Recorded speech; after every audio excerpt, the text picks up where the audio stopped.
Hey you guys, guess what today is? It's Quick Tip Tuesday, and I'm gonna show you how to make a harem romper in 5 minutes.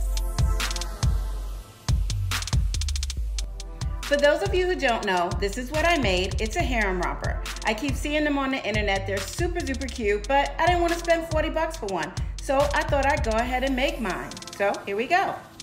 I purchased a dress that I knew was super big for me at the bottom, and I went ahead and cut it. It had a split in it already, so I cut those splits up, then took the middle out. See, there you go.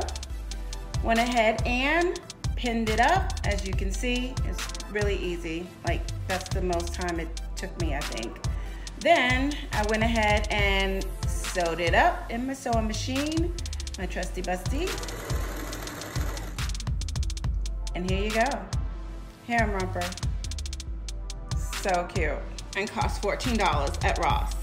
Okay, tribe, seriously, how easy was that? Like, it took me 5 minutes. It probably took me longer to put the pins in, seriously. So, if you don't have access to a sewing machine, go down to your local cleaners or contact a seamstress or find somebody who got a sewing machine and just stitch it together. Like, you have to do the hard work. Seriously, like, pin it and try it on, make sure it's gonna fit you, and then that's it, okay? So go search into your closet, find something that you wanna turn into a romper, and go for it. Tag me up so I can see what you come up with, all right? Have fun.